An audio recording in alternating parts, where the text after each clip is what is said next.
Hello, everybody. Welcome to our Soulcast Media live event. It is so fantastic seeing everybody. I was looking behind the scenes, and first of all, we have we have a lot of people here, which is so fantastic to see. And not only that, we got folks dialing in from all over the world. And what a treat. This is one of the beauties of doing an event like this. It's you get to dial in from anywhere, whether it's your morning, your afternoon, or your evening. Again, welcome. My guest, Kim, and I, we are so thrilled to be spending this time with you. And we have so much in store. We are excited to talk about Make Radical Candor Just Work. Before I bring on Kim, I wanted to do a quick welcome again. You are here at our Soulcast Media live event, and we host these events here on LinkedIn about every other week or so. And our hope is we bring on amazing guests such as Kim, and we talk all things communications, leadership, and just how to show up in the workplace. Very relevant to what we're going to be talking about today. But before we get started, I want to do a quick intro of who I am if this is the first time we are meeting. And I'm sure for many of you, this is the first time we are meeting because we have folks, again, dialing in from all over the country here in the US and, of course, all over the world. So, my name is Jessica Chen, and I'm the founder and CEO of Soulcast Media. And we are a communications training company. So, we focus on communications. That is our sweet spot. And prior to Soulcast Media, I used to be a former television news reporter. I was in the news industry for about 10 years. Here in the States, I worked at ABC, NBC, New York, all over the place. And so a lot of people are like, well, why did you leave news to start Soulcast Media? I love sharing the story because this is the reason why I do the work that I do today. Communications was not something I was good at. Part of it was, I think, my personality. Part of it was cultural. I just wasn't taught these things on how to become a great communicator. And it's funny because when you enter the world of TV, you got to learn how to be a good communicator and you got to do it fast. So after about 10 years, I was like, wait a second. I can take so much of what I learned on TV and teach it to professionals. So to date, right now, I'm so proud to say I've taught over 2 million people now how to become more effective and confident communicators. A lot of my stuff is actually here on LinkedIn. I'm a LinkedIn learning instructor, which is where you can check out all my courses. But we come in and we do a lot of live group trainings as well. So, needless to say, communications is a passion of mine. So, having Kim Scott here today is also a treat because we are going to be talking about this, including many other talks and topics. So, I do want to let you know this event is going to be about 45 minutes long. And trust me, it's going to go by super fast. We want to make it about you, meaning if you have any questions for Kim and I as we are chatting, throw it into the chat function. It's on the bottom or on the top or however it is that you're watching us right now. This is a live event. We want to take your questions. So feel free to engage in the chat, comment, and ask your questions. One other quick note. I want to say if there are any notes that you did not get to take down, because Kim and I, we're just going to be chatting up a storm here. We do have a VIP communications pass, and this is basically for any of you who attend our events here. We take all our show notes and we organize it, we write it out for you, and we send it over to you so you don't have to rewatch this whole hour-long show. Check that out. I'll put the link down in the chat in a bit, but let's get started here. I am thrilled to invite my guest, Kim Scott, up, and chances are you might have heard of her. She's the author of 2 books, best-selling books. I have them both right here. Radical Candor and Just Work. Perhaps many of you heard of this book. I'm a huge fan.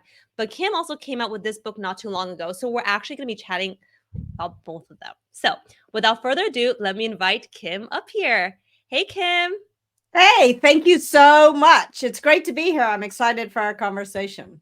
Kim, I'm so thrilled that you are here and you're taking, I guess we're both in California. It's like kind of like our late morning or so, but thank you Yeah. so much for being here. So I know I did a quick intro of who you are. I talked about the two books that you have, but if folks don't know who you are, give a quick intro of who you are and the work that you do. Sure. So right now I am a writer, that was the whole plan of my business career was to subsidize my novel writing habit. So I'm finally doing what I wanted to do after about 25 years as an operating executive at Google. I led AdSense, YouTube, and DoubleClick teams, and then at Apple, I worked with the team to design and teach managing at Apple. And then I realized the core management ideas were pretty universal. So I wrote a book called Radical Candor: Be a Kick-Ass Boss Without Losing Your Humanity.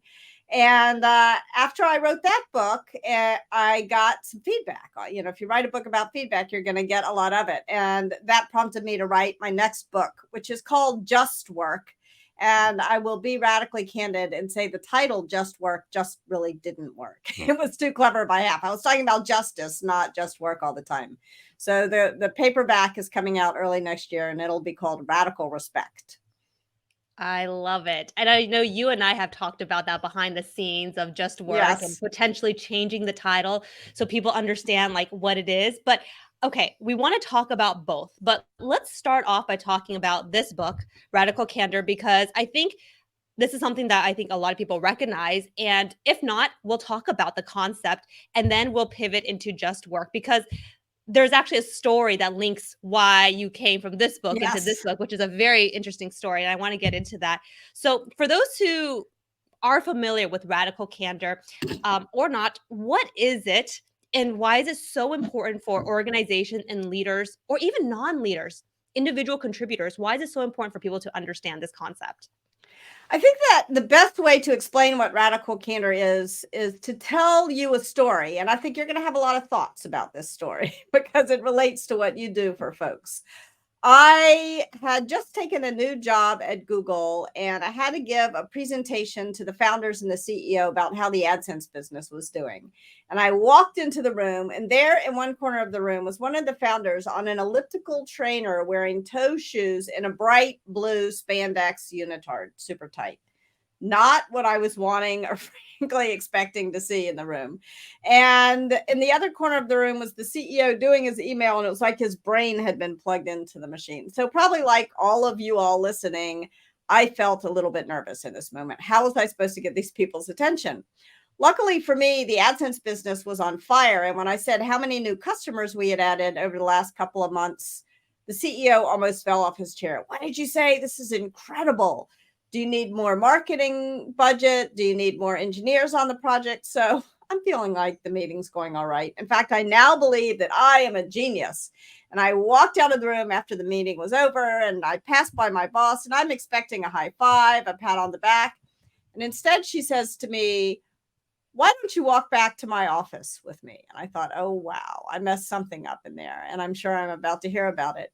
And she began not by telling me what had gone wrong, but what had gone right in the meeting. But of course, all I wanted to hear about was where I had messed up. And eventually she said to me, "You said a lot in there. Were you aware of it?" And with this, I breathed a huge sigh of relief because I figured if that was all I had done wrong, who really cared? And I kind of made this brush off gesture with my hand. I said, "Yeah, I know. It's a verbal tick. It's no big deal, really." And then she said to me, "I know this great speech coach. This is where you come in. And I'm sure Google would pay for it. Would you like an introduction?" And once again, I made this brush off gesture with my hand. I said, "No, I'm busy. I don't have time for that. Didn't you hear about all these new customers?" Because I thought all that mattered was the revenue. And she stopped. She looked me right in the eye and she said, "I can tell when you do that thing with your hand that I'm going to have to be a lot more direct with you. When you say every third word, it makes you sound stupid." Now she's got my full attention. And some people might say it was mean of her to say I sounded stupid, but in fact, it was the kindest thing she could have done for me at that moment in my career. Because if she hadn't used just those words with me, and by the way, she never would have used those words with other people on her team who were perhaps better listeners than I was. But she knew me well enough to know if she didn't use just those words with me, that I wouldn't go visit the speech coach. And I wouldn't have learned that she was not exaggerating. I literally said every third word. And this was news to me because I've been giving presentations my whole career. I had raised money for 2 different startups, giving presentations. I thought I was pretty good at it. It was almost like I suddenly realized I'd been marching through my whole career with a giant hunk of spinach between my teeth, and nobody had had the common courtesy to tell me it was there. And this really got me thinking, why had no one told me? And also, what was it about my boss that made it so seemingly easy for her to tell me? And as I thought about her management style, I realized it boiled down to 2 things. She cared personally and she challenged directly at the same time. Now, from those 2 things, I developed, I spent a summer at McKinsey and a couple of years at business school. And then I learned one important thing. All of life's hardest problems can be boiled down to a good 2x2 framework. And so that was what I developed. It was a radical candor framework, a feedback framework. So on the vertical line is care personally, on the horizontal line is challenge directly. And when you do both at the same time, that's radical candor. Wow. Okay. And it's funny because I feel like oftentimes what can change the trajectory of our career, it can be one statement, one conversation you had with Yeah. somebody that made you go, holy crap, like Yeah. I this better is fix how, this. right. Okay. So let me reiterate what you just said because this is at the core of why and how your manager spoke to you that completely transformed. So basically you're saying you had been working at least for a few years now, Yeah. doing presentations and I just was go 15 ahead. years into my career, so it was like this was not my right out of college kind of thing. Okay, so you've been working for 15 years and then suddenly your manager pulls you inside and it's like you have too many filler words. It doesn't make you sound intelligent. You Yeah. gotta change that. You know, it's Yeah. funny because I'm working on a book as well, and I've interviewed a lot of other very highly accomplished people. And these are people who you read about and you're like, wow, their career is very impressive. But many actually share a very similar story to you, Kim, where somebody once pulled them aside and was like, Hmm. you gotta work on your communications because you Yes. are bright, you know your Yeah. stuff, but if you Yeah. cannot express it, it doesn't matter. Yeah. Yeah. And it was such a gift because this was a problem I could fix with help. I needed help though. In fact, I'll tell you what the person told me when I went to to work on the ums. And you can give folks maybe even better advice. But what really helped me get rid of the ums was telling that story over and over and over again, because then you're hyper aware. But what the person who I went to talk to said is, when you're giving a presentation, discipline yourself to pause and count to 6 every so often. Like, you got to get comfortable with silence. And that was really 6 seconds is a long time. See, we only made it to 3 just there. We're just trying to do it right now. It's really hard to stay silent for that. But that was what really helped me was learning how to get comfortable with silence. I think a lot of us, though, are so uncomfortable with silence because it signals, are other people listening? Are they paying Yeah. attention? Is our message resonating? So we fill that silence. So for anybody who's listening right now, I mean, you said it. It's understanding the power of the pause and not rushing the moment. I think if all of us can remember to do that, your communications will go up exponentially. So Kim, you mentioned this other thing that your manager said, which is she was able to be so honest with you, perhaps brutally honest with you, because she cared, but she also was willing to challenge directly. Okay, for folks who are listening right now, how does one even adopt that approach when something like that just seems so like, I don't understand how that even works? Yeah, yeah. So let's take each dimension in turn. Let's start with caring personally.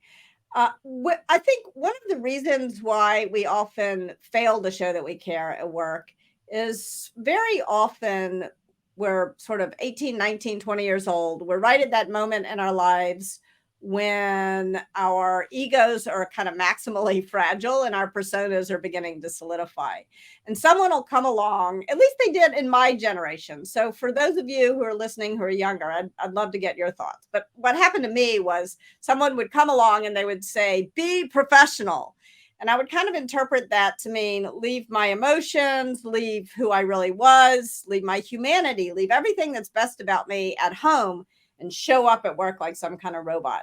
And you can't possibly care personally if you're showing up at work like some kind of robot. So what does it mean to care personally? It's often just these moments. I'm not talking about endless lunches or memorizing everyone's birthday, but you have to notice a person's humanity in the moment. You see that someone is making a mistake and you say, I can tell you really care about this project. I've got an idea and I think it'll help you succeed. You want to get on the same side of the table with them. I mean, as you get to know people, obviously it's deeper than that, but it can start with something very simple. And then there's this challenge directly dimension. And I think the problem there begins not when we're 18 years old, but when we're 18 months old. Like, I don't know if people can raise their hand on this, but how many of you all had a parent or someone who said some version of if you don't have anything nice to say, don't say anything at all to you growing up? And now all of a sudden, yeah, right here. Now all of a sudden it's your job to say it. And I would argue when you really care about your colleagues, it's not just your job, but it's your obligation to them to let them know when they're making a mistake before it gets worse and worse and worse. And so that's kind of the mentality of this. I think that one of the things that can be helpful to sort of push you, because it's uncomfortable. I think I was talking to at a university. I was teaching a class on radical candor, and I said, "Why don't you do this?" And somebody said, "It's existential dread. Like people really dread either receiving critical feedback, and they also dread equally, and maybe even more, giving it." And yet it's, if you remember that it's really an act of kindness to give it, that is what is helpful. And so I think the best thing you can do to get over the hump on the challenge directly dimension is to think about a time when you failed to tell someone something that they would have been much better off knowing in the long run. I've got a story for that too. You want to hear it? Let's go. What's the story? All right. So this is if you think about, let's go back to the framework. So radical candor is what happens when you care personally and challenge directly at the same time. Obnoxious aggression is what happens when you challenge, but you don't care. And in an earlier version of the book, I called that the asshole quadrant because it seemed, I don't know, more radically candid. But I stopped doing that for a really important reason. I stopped doing that because I found that when I did, people would use this 2x2 to start writing names in boxes. And I beg of you, please don't do that. This is not another Myers-Briggs personality test. Use this framework to guide specific conversations with specific people to a better place. So that's obnoxious aggression. Now, obnoxious aggression is a big problem because it hurts other people, and it's a big problem because it's inefficient. When you are a jerk to someone else, they literally cannot hear what you're saying, and so you're just wasting your breath. It's also a problem because most people actually want to be pretty nice people. Most people do care personally. And so I don't know about you, but when I realized I've landed in the obnoxious aggression box, it's not my instinct to go the right way on care personally. Instead, it's my instinct to go the wrong way on challenge directly. And then I wind up in the worst place of all, manipulative insincerity. This is where passive aggressive behavior, political behavior, all of the things, the false apology, all of the things that make a workplace feel toxic creep in. And it's fun to tell stories about obnoxious aggression and manipulative insincerity because that's where the drama is. But the story I want to tell you is about this last box. This is what happens when we do remember to show that we care personally, but we fail to challenge directly. And this is what I call ruinous empathy. And it's so interesting to think about why we, what the problem with ruinous empathy is, because it seems nicer in the moment, but in the long run, it's really profoundly unkind. So this is the story that I think of every time I'm tempted not to say the thing. And this is what's going to help you be radically candid, if you can think of your version of this story. So I had just hired this guy. We'll call him Alex. And I liked Alex a lot. Smart, charming, funny. He would do stuff like, we were at a manager offsite and everybody was really stressed out. And yet somehow we found ourselves playing one of these endless get to know you games. And Alex was the guy who had the courage to raise his hand and to say, I can tell everyone is really stressed out. And I am going to give us an idea. It's going to help us get to know each other, and it'll be really fast. Whatever his idea was, if it was fast, we were down with it. And Alex says, let's just go around the table and confess what candy our parents used when potty training us. Really weird, but really fast. Weirder yet, we all remembered Hershey Kisses right here. And then for the next 10 months, every time there was a tense moment in a meeting, Alex would whip out just the right piece of candy for the right person at the right moment. So Alex brought a little levity to the office. Everybody loved working with Alex. There was one problem. Alex was doing terrible work. I was so puzzled. I couldn't understand because he had this incredible resume. I learned much later that Alex was smoking pot in the bathroom 3 times a day, which maybe explained all that candy that he had at all times. But I didn't know any of that at the time. All I knew was that Alex was handing work into me and there was shame in his eyes. He knew the work wasn't nearly good enough. And I would say something to him along the lines of, oh, Alex, this is a great start. You're so awesome. You're so smart. Maybe you can make it a little bit better, which of course he never did. So let's pause right there and analyze why I was saying what I said. Part of it was truly ruinous empathy. I really did like Alex and I really didn't want to hurt his feelings.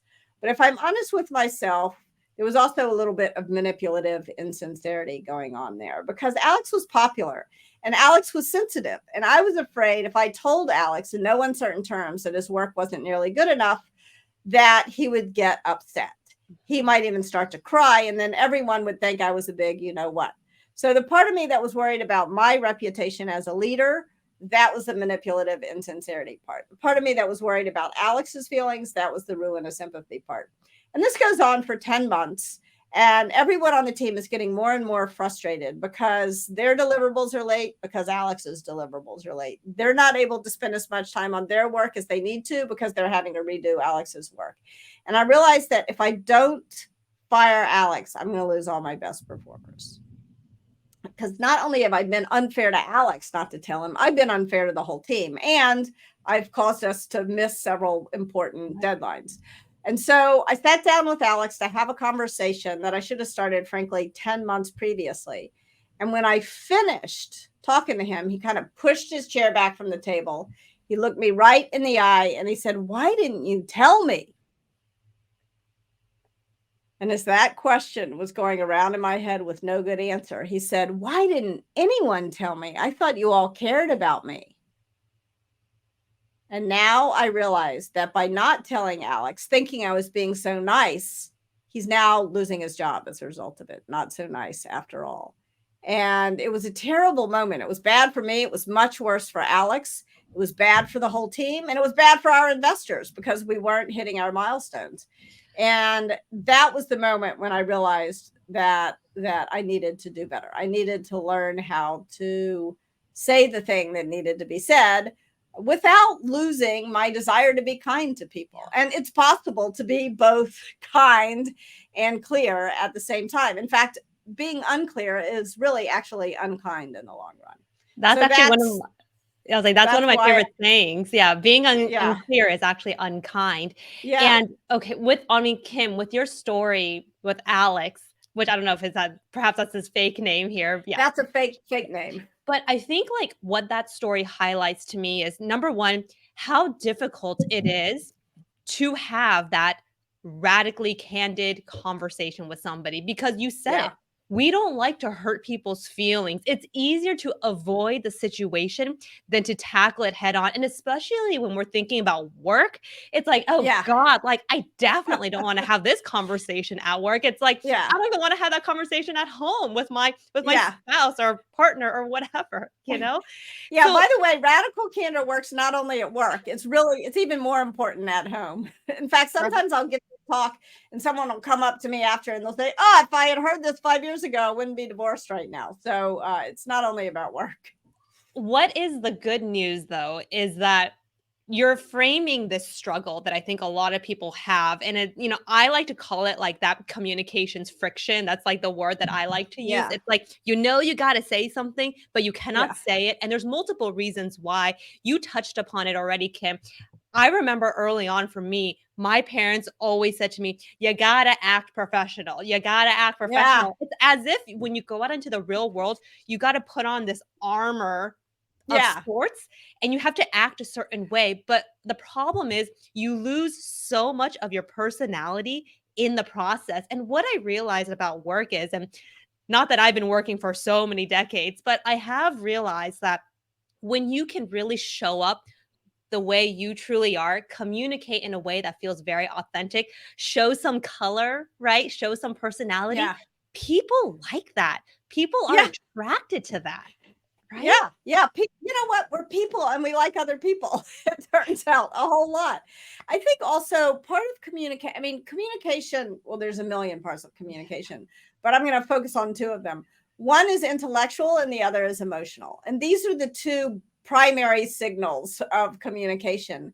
And I think sometimes we sort of imagine that we can ignore all of the emotional signals that we're sending to others and that they're sending to us at work. We can dismiss these emotional signals as though they're unprofessional. And the fact of the matter is, you will not communicate well if you dismiss all your own emotional signals and all the emotional signals coming at you, which is, and there's a big difference between that and just allowing people to be sort of unfettered bullies. And we'll talk more about bullying later on. Yeah. But so, you don't want to, you want to sort of try to manage your own emotions so that they don't hurt other people. And you want to be able to serve as an emotional shock absorber almost for other people in order to understand how they're feeling about what you're saying, so you can say it in a way that is easier for them to hear it. One thing I'll add to that is I think for any of us who are about to engage in what is considered a difficult conversation, I do think we can think about creating the right environment for it as well, right? It's identifying when is the right time, the right place, the right contacts, like what else is surrounding. Because I feel like, and you can tell me, having a radically candid conversation can fall flat if you're not considering other elements. It's not like, hey, Kim, let me just tell you what's on my mind right now. It's like you have to think about and prepare for it too, right? Yes, although I would say, in my experience anyway, very often when I say, "Oh, I'm going to wait for a better time," what I'm really saying is I'm never going to have this conversation. So you got to make sure that you're self-aware enough to, I have found it easier to try to do it as close, have the conversation as close as possible Mhm. to whatever happened. So if I notice something going off the rails in a meeting, I try to take a page out of my boss's book and say, walk to my office with me. And often we're no longer in the office. And there's a lot of research that says you're better off picking up the phone and calling the Yeah. person than scheduling a video call. And it's very interesting. Adam Grant, and there's a question I noticed about Adam Grant, so we can come to that in a minute. Mm-hmm. But Adam Grant has written, and there's a couple of professors at the University of Chicago who've done research on the way that we interpret facial expressions and body language. And it turns out there may be more noise than signal there. We often misinterpret those signals. And so if you're going to have the conversation in person, I recommend taking a walk rather than sitting across the table. And if you're going to have the conversation virtually, pick up the phone. Don't do it over video, because even more than in person, but when the person is just a little box on your screen, and if you haven't been perfect, as I never am, about like silencing all your notifications and all the other stuff that's popping up, you may be more apt to misinterpret their facial expressions than to correctly interpret them. Anytime we have to navigate difficult conversations, 100% yes, do it over the phone. I feel like that is, I mean, this is, of course, if we're not in person. There is Yeah. so much value in having it over the phone versus just email. And I agree. I wouldn't really want to do it over Zoom because it's just so awkward for both sides. Yeah. So just Yeah. get on It the feels phone. artificial. Right. So there's one question that I want to get to because we have a lot of questions on this, but I also want to make sure we get to another topic that I want to talk about. And this one, I think it comes from Sarah, and she's just asking, how can you prepare the other side for a radically candid conversation? Like, how can you make sure that they receive it the way you want it to be received?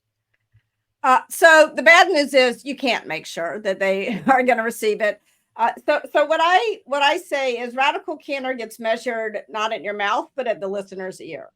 And so the best, I think one of the mistakes about a lot of the feedback training that I got early in my career was it left me feeling like if I could find the magic words, then the other person wouldn't be upset. And that is not true. There's no such thing as verbal Novocaine. It just doesn't exist. So let the desire for that go. And you can use this framework. So you want to start in kind of a neutral place. You don't want to go, if you start at the outer edge of challenge directly, you're going to wind up in obnoxious aggression. So like my boss said, were you aware of it? I'll get you funding to go visit the speech coach. She tried a couple of times before. She didn't start with, when you say every third word, it makes you sound stupid. So you need to pay attention to how the person is responding. So start in this neutral place. And I want to say that most of the time, this is going to go better than you expect. We do have this existential dread around it, but 9 times out of 10, the other person is going to say, oh, thank you for letting me know. I'll fix it, or, oh, I understand why you are thinking that, but here's the truth. And then you're fixing your own, idea. Maybe you're wrong. And that's okay too. Like omniscience is not a requirement for radical candor. So you're going to start in this neutral place. Usually it'll go well. Let's try to let go of this negativity bias we have around this existential dread. Usually it'll go well. But sometimes the person will be, sad or mad or they'll brush you off the way I did my boss. So if the person is sad or mad, that's your cue to move up on the care personally dimension. And this is what I mean by don't ignore emotions. Like if they're sad, sort of stay present with the emotion. Don't zoom over to ruinous empathy. Because if a person seems sad and you say, oh, don't worry, it's no big deal. Now, not only are they sad, they're confused. Like, is it a big deal or is it not a big deal? So if you said the thing, don't back off, but stay present with the emotion. If they're mad, stay present with that emotion. And that's really hard because if someone else is yelling at me, I'm tempted to get mad back and start yelling back. And then I wind up in obnoxious aggression again. So I try, if someone's yelling at me, I try to get curious, not furious, try to focus on why is this person so upset and what can I do to help the situation? Now, there are other times when the person will just brush you off the way I did to my boss. And that's when you have to go further out on the challenge directly dimension. Then you may be comfortable going. And that, I think, is where most of us fail. I know so many leaders who think they've told, not just leaders, I mean, so many of us complaining about one relationship or another in our life, where we think we've told the person the thing, they haven't heard us, and we say, oh, they're ignoring us. And that means you have to go further out on the challenge directly dimension than you want to go. And that's just part of communication. So that's kind of an idea about sort of how to deal with this, is to remember that you got to say something and then you got to adjust. There's no like magic way that you can, it's not a monologue, it's a dialogue. And you got to remember that. You, in just like the last 3 minutes, you shared, I call it, so many golden nuggets in just those few minutes of exactly how to tackle that problem. And I can't repeat it because it was just so specific. But Kim, I mean, what you just shared is exactly how people should be thinking about it. And I love what you just said. Stay curious, don't get furious, or some variation of that. And or when furious, get curious. Because like sometimes you get mad before you have time to get curious. And that's okay. Because how easy is it for us when we are trying to approach a conversation. We're trying to be as, diplomatic or whatever it is as possible. And then suddenly the other person is getting really defensive. They're Yeah. getting really angry. And you're like, holy crap. Like, that's Yeah. not what What I was just expecting. happened? Right. Like that turned real fast. Right. Yeah. Yeah, and if you get mad too, then you amp up. It becomes like, what's that bridge where the winds made it buckle? There was like a resonant frequency thing. We do that emotionally as well. So you need to try to dampen the emotion, not amp it up. And there's so much of, and we're not really talking about it explicitly, but so much of like the emotional intelligence that comes into it, self-awareness, social awareness, and being able to be adaptable and flexible. I think that's a huge part in communications and just navigating difficult Yeah. conversations too. Yeah. And I think it's important. I mean, I understand the term emotional intelligence, but I also think it can be a dangerous term because it feels like that's something that is innate to people. And these are learned skills that Yeah. anyone can develop, no matter what. Okay. So we've been talking about radical candor and you shared the framework, the fundamentals, and how people should think about it. But just as equally important is your other book, Just Work, which we know Yes. the title is going to be Work changing a little. justly. It's about Yeah, justice, not about working all the time. exactly. So there's a story though, Kim, behind how you even got started with this second book, and it had to do with also radical candor that sparked Yes. this idea. So tell us, and this is the first time I'm going to be hearing the story too, but for all of us listening, what's the story behind your second book? Sure. So if you write a book about feedback, as I mentioned, you're going to get a lot of it. And shortly after Radical Candor came out, I was in San Francisco giving a Radical Candor talk at a tech company. And the CEO of that company is someone who I like and respect enormously and is one of too few Black women CEOs in tech, or frankly, in any sector. And when I finished giving the talk, she pulled me aside and she said, Kim, I'm excited to roll out Radical Candor. I think this is going to help me build the kind of culture that I want. But I got to tell you, it's much harder for me to roll it out than it is for you. And she went on to explain to me that as soon as she would offer anyone, even the most compassionate, gentle criticism, they would attack her with the angry Black woman stereotype. And I knew this was true. I could think about times that had happened to her.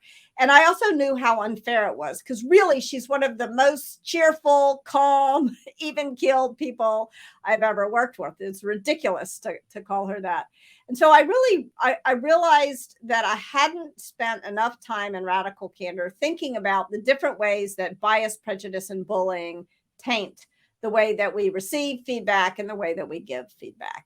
And so I started thinking about it. And I also started thinking about like, why had I been so deeply in denial about the things that were happening to her? And also, frankly, the things that were happening to me as a woman in the workplace. I'd marched through a bunch of my career kind of pretending like a whole bunch of things were not happening that were in fact happening, as I think we all do. So anyway, I realized that part of the reason why I often hadn't confronted bad behavior was that I had conflated three different things as though they were the same thing. So bias, prejudice, and bullying are three very different things. So I'm going to offer some simple definitions. I'd love to get your thoughts. Bias, I'm going to define as not meaning it. It's usually some kind of unconscious thing that we don't really believe, that kind of is in the ether around us. Whereas prejudice is a very consciously held belief, usually reflecting some kind of stereotype that is both inaccurate and unfair.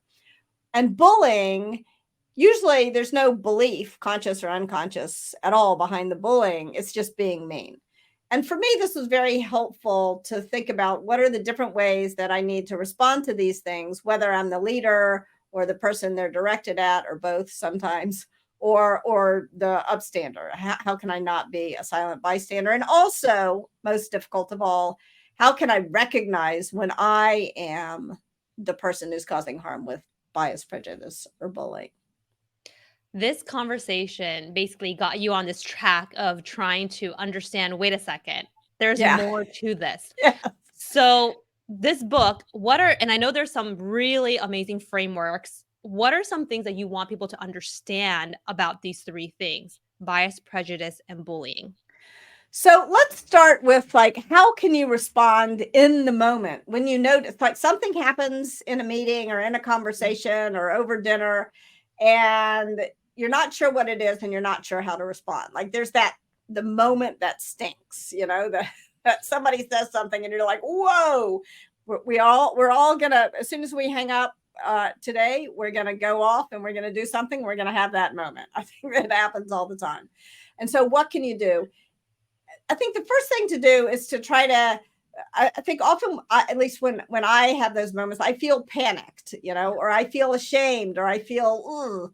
And it's useful to kind of get out of that lizard brain and start analyzing the thing. So do I think it was bias? Do I think it was prejudice? Do I think it was bullying? That's why those simple definitions, there's tons more to say about each of those topics, but why those simple definitions are helpful.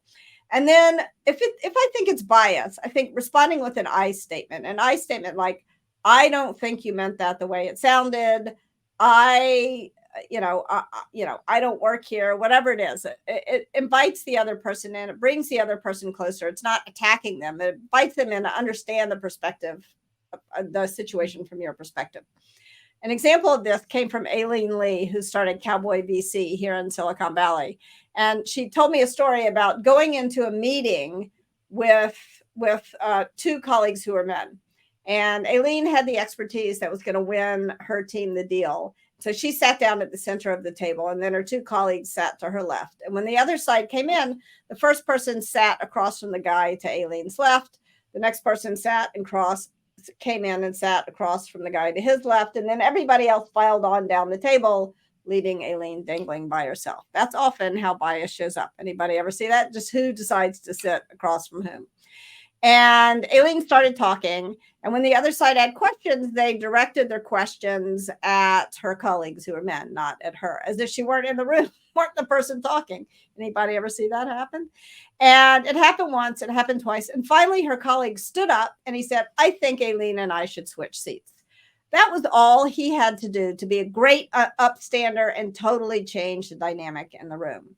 And why did he do that? He did that in part because he likes Aileen and didn't like seeing her get ignored. But he also did that because he just wanted to win the deal. And he knew if he couldn't get them listening to Aileen, they wouldn't win the deal. And so I think it's really important to remember that this doesn't have to be like a huge deal, but we do have to disrupt bias when we notice it. And there's a bunch of things that leaders can do to make it more likely that more people will do what Aileen's colleague did, because it's hard to know what to do in the moment. I think a lot of people would be like, naturally, let me just ignore it. Let me just continue on with my work. But what's that one thing you would say to folks of why they need to care about this? Because if you don't disrupt bias in the moment, it's going to disrupt you. Like it's going to come for you. It's going to get reinforced. It's going to skew the way you make decisions. It's you will not be successful in the end. There's a practical side, and there's also kind of an emotional / moral side to it. Like, I don't know about you, but when I realized that I've ignored the thing in the moment, even if it wasn't directed at me, it was directed at someone else, I ignore it in the moment, and then it wakes me up at 3 a.m, and I feel bad about having ignored it. And so it's really important to figure out what to do or say. But it's not always the I statement that is going to work best. That's what will work best for bias. But if it's prejudice, you need an it statement. You need to say it is illegal, it is an HR violation, it is ridiculous if you don't have the laws and the HR policy on. And an it statement kind of points out where the line is between one person's freedom to believe whatever they want, but they can't impose those beliefs on others. That's very easy to say, oh, draw that line. It's kind of hard to draw it. So we can talk more about that. But I think it's important, like if an I statement is going to show where the boundary is, because if you hold up a mirror to prejudice, the person's going to grin in the mirror and they're going to say, yeah, that's it. That's what I believe. And so it's not going to work.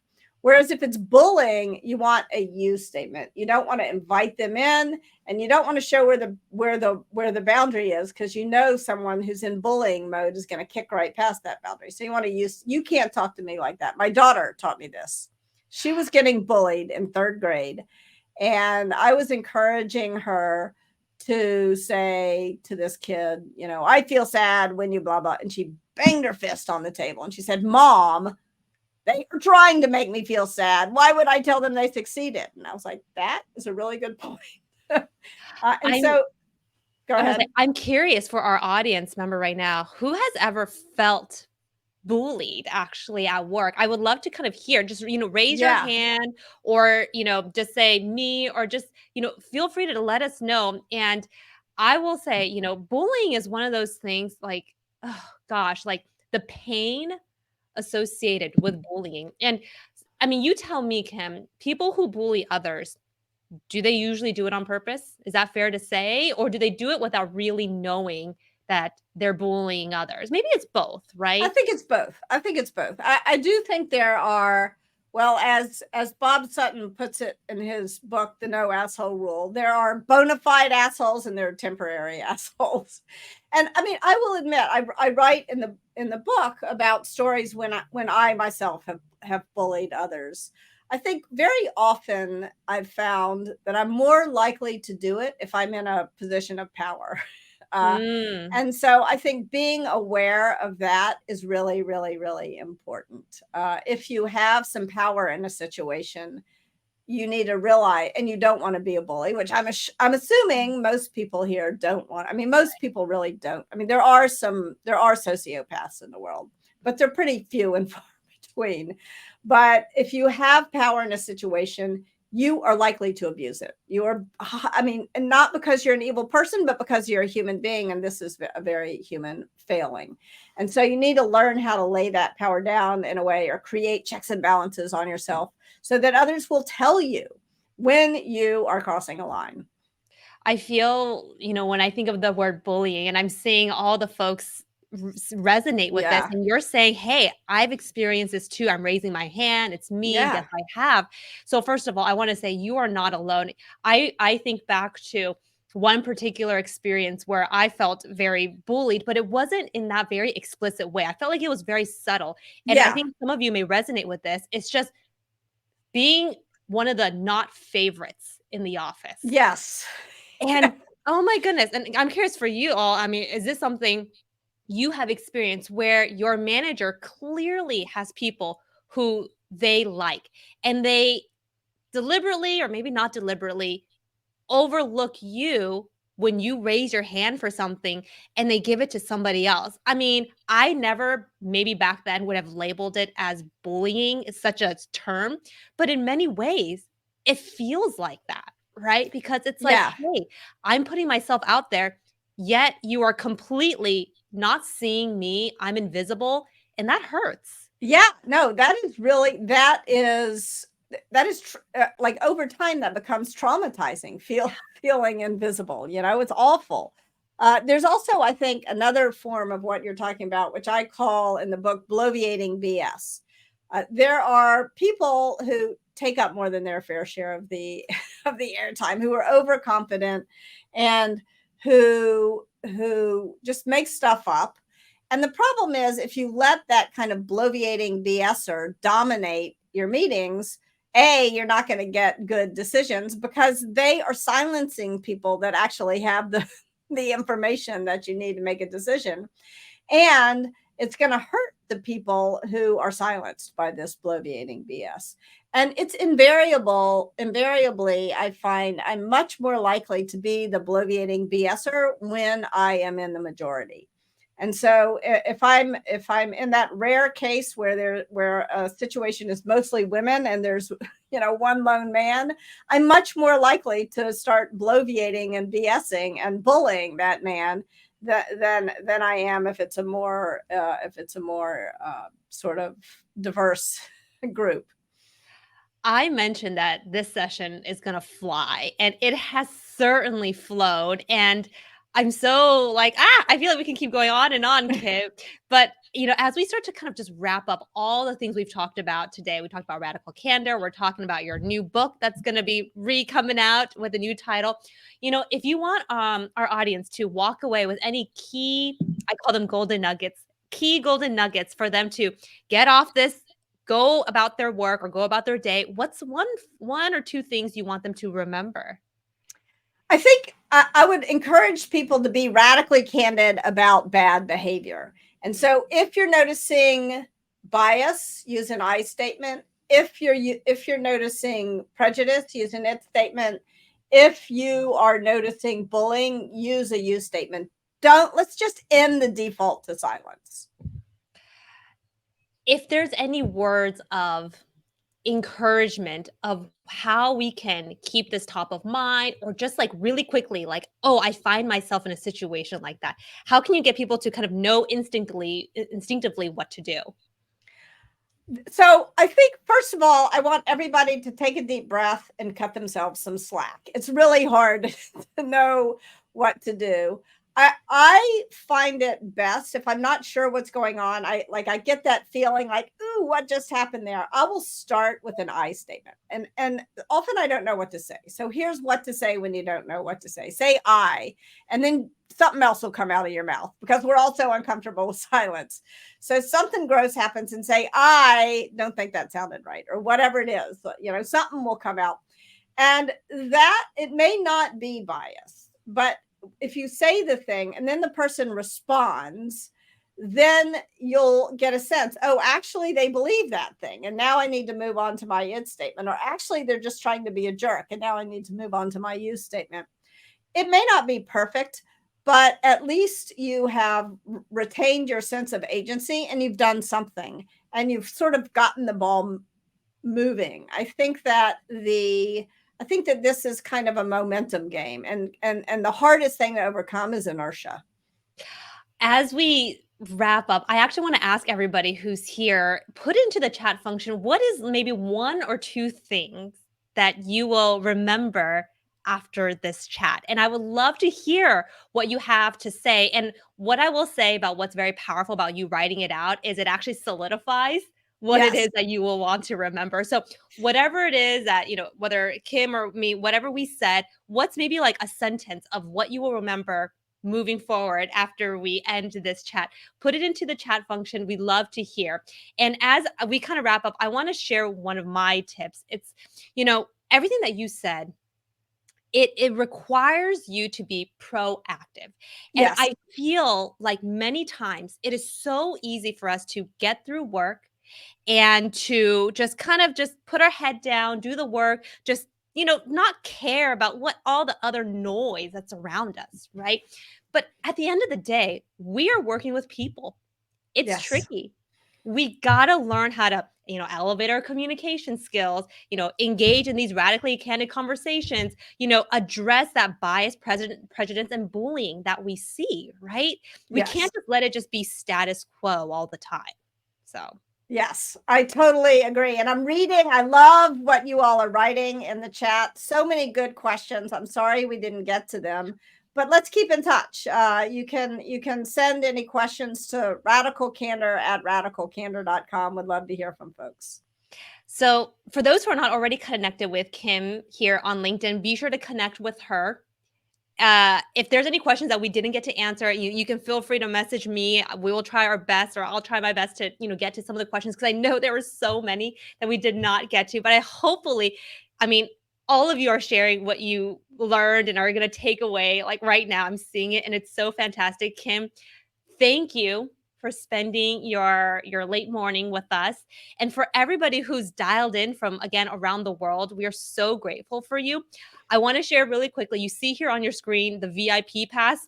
If there was anything that you're like, oh my God, I did not get a chance to write this down, we write and we compile all the show notes for you. So check out the VIP pass, because that's an easy way for you to, again, retain and remember all the things we talked about. I want to share. Oh, here, let me put the link here, the VIP pass. You'll see it in the chat. One other thing, as we wrap up here, I have another Soulcast Media live event coming up in about 2 weeks. This one is going to be a solo one, so it's actually just going to be me, but I'm going to be talking about presentations and public speaking skills. So, Kim, if you want to join, please. Yes, I will. So I know I'll learn a lot. So I'm going to be hosting it back here on LinkedIn. It's going to be a 45-minute session teaching you all the fundamentals of how you can be a great communicator, and speaker. How you can RSVP for that is you go to, I'll type it into the chat right now, soulcastmedia.com/tips. And if you just put in your email, we will notify you all of the next event. All right. Kim, thank you so much for your time and for everybody who joined us and stayed on this entire time. We're so grateful for you. We hope to see you at our next session. Take care, Thank, everybody. thank you all so much.